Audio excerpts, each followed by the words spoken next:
अस्सलाम वालेकुम दोस्तों, जरा सुनो एक क्लिप मैं से लेके जरा पहले गौर ना सुन लो। तो पैसा पूरे मुल्क के लिए होता है या एक सूबे के लिए?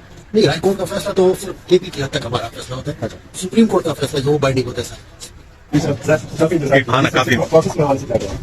अल्हम्दुलिल्लाह एक शफाफ इंतखाब हुआ और जो भी थे एक्सपेक्टेशन के मुताबिक मेरे ख्याल में 2 रोज़ बन गए। सर, हाई कोर्ट का फैसला पूरे मुल्क के लिए होता है या एक सूबे के लिए? नहीं, हाई कोर्ट का फैसला तो सिर्फ केपी की हद तक हमारा फैसला होता है।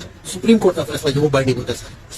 अच्छा, वो जो कमीशन में हेल्प हुआ वो और वहाँ का काम है। यहाँ का जो है हमने केपी की हद तक अल्हम्दुलिल्लाह एक शफाफ इंतखाब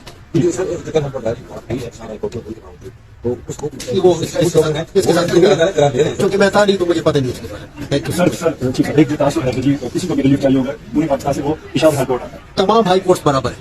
थैंक यू।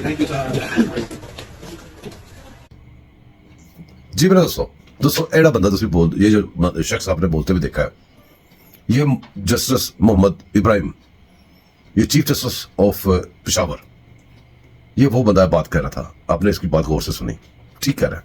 लेकिन इस बंदे से, इस शख्स से ये पूछे कि पूरे पाकिस्तान में जो लूट से जमानतों की तुमने लगाई हुई है, जो डेरा गाजी खान से पता नहीं कहां से लोग आके तुम्हारे से जमानतें ले रहे हैं, जिनको आप पिज़्ज़ा भी खिला रहे हो, और जब एक निशान की बात आई थी, इंतखाबी निशान के बल्ले की, तो ये तुम मामे लगते हो ये फिर फैसले जो सुनाने वाले, जब तुम्हारा उस एरिया में दखल नहीं है अपने पेशावर से, अपने जो केपी के बाहर, तो इसको तो जूते पड़ने चाहिए।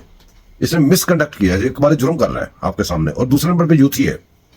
वो भी गौर फरमाए जरा कि आउट ऑफ द वे जाके सारे काम हो रहे हैं आप लोगों के, और आउट ऑफ द वे आप लोग लेके फसाद बनवा के लेके आते हो और पूरे मुल्क में फैलाते हो।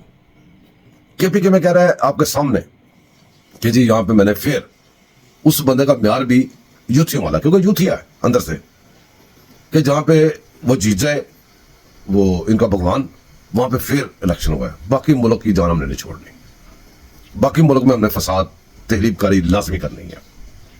ऐसे लोगों को ये जो अदलिया है, इसका इंचार्ज कौन है? इसका इंचार्ज काजी फाइज हसन साहब है। क्यों नहीं इसको नोटिस दिया, क्यों नहीं अभी तक बुलाया इसको कि तुमने अपने दायरा इख्तियार से बाहर निकल के फैसले दिए, जमानतें ली हैं, सब कुछ किया है, क्यों नहीं अभी तक किया? ये मुल्क इस तरह बर्बाद होता रहेगा, सारे देखते रहेंगे, जो जिम्मेदार है वो देख रहे हैं, और यहां बैठ के वो धड़ल्ले से वो इकबाल जुर्म कर रही है। इकबाल जुर्म है बहुत बड़ा। 2 में याद रखिएगा, मिलते हैं फिर।